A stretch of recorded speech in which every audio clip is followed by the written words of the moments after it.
guys, I hope you are doing well. I've been thinking a little bit about how there's no great loss without some sort of gain.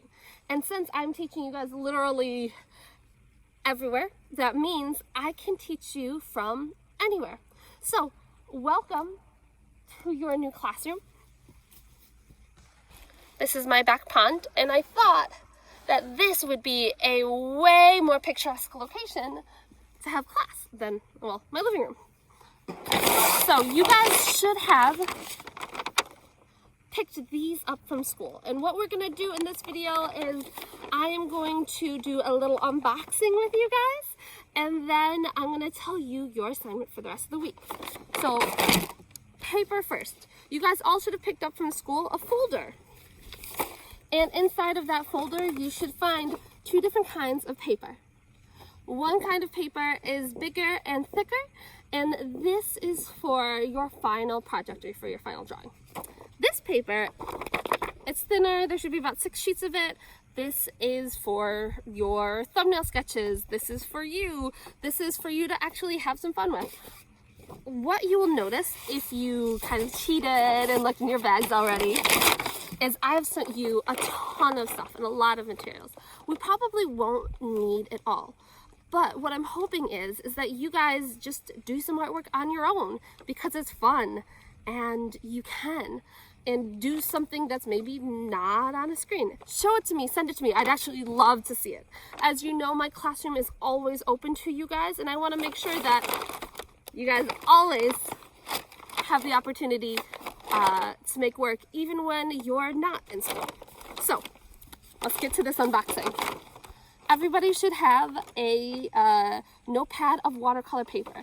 This kind of paper is really thick, it's heavy duty, it can get pretty wet, which is great for watercolors. It's also excellent for paint. We will not use this entire book of paper. Also, this is really for scrap or for fun. So if you guys just want to make and create for you, here you go.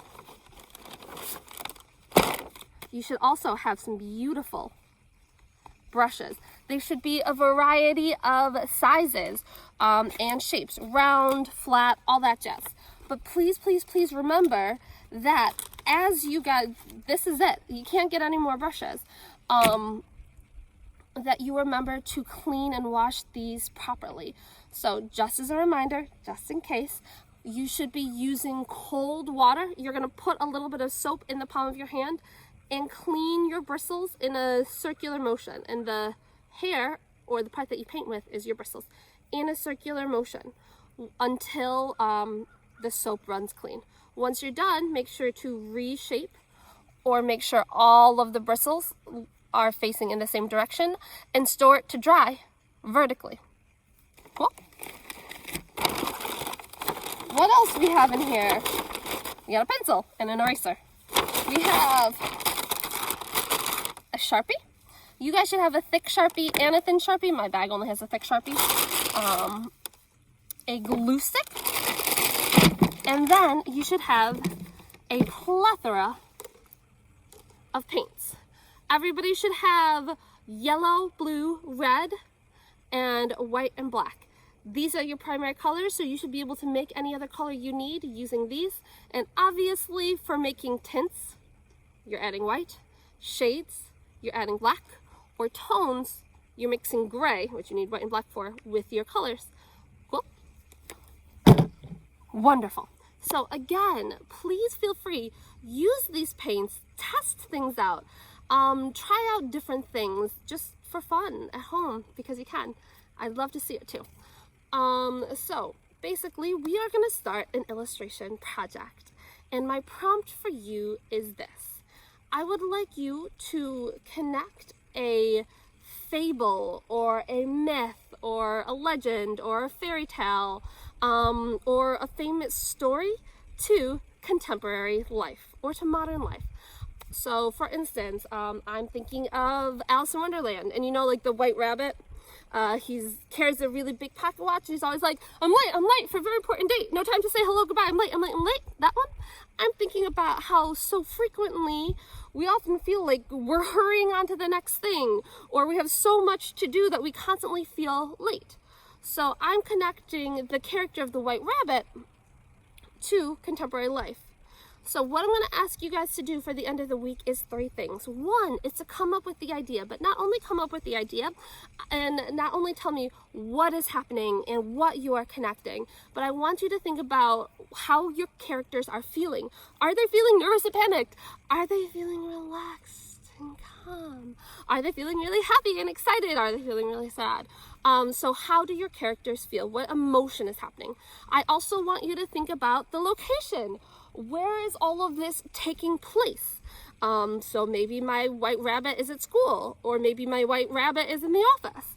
And then I want you to think about what visual clues are being used in order to convey the story more. So for instance, I might have a bunch of white rabbits in an office building carrying briefcases and on their phones and looking at the clock. So if you notice, I'm thinking about what other clues, what other things can be in the picture. Maybe they're carrying a ton of files. Maybe they are dropping papers behind them. Think about what other visual clues can happen. So that's the idea.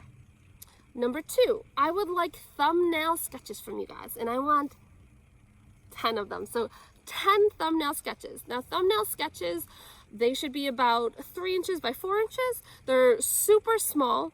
They're not crazy detailed. The whole point of them is so you can quickly get ideas through.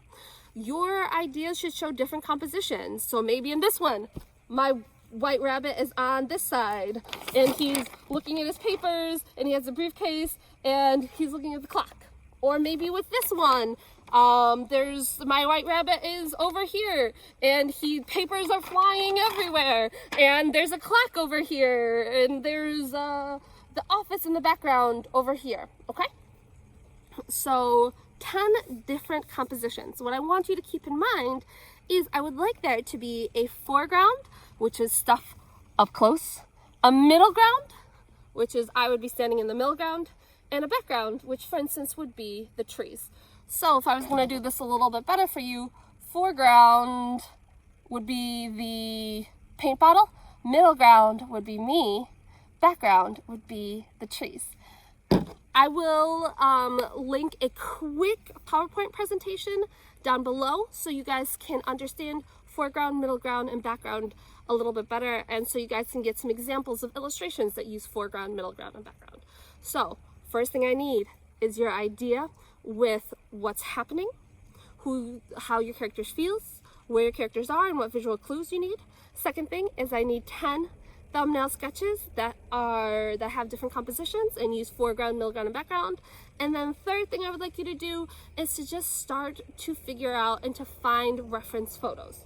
So you are going to have to draw this eventually, so you really want to grab some reference photos. Other than that, I hope that you guys have a fantastic day, and I really want you guys to know that if you have any questions, please, please, please don't hesitate to FaceTime me, to call me, to shoot me an email, to send me a Google Meets.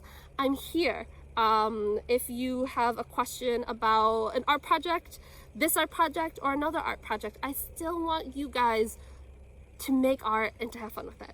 I hope you have an excellent day. I'll see you later.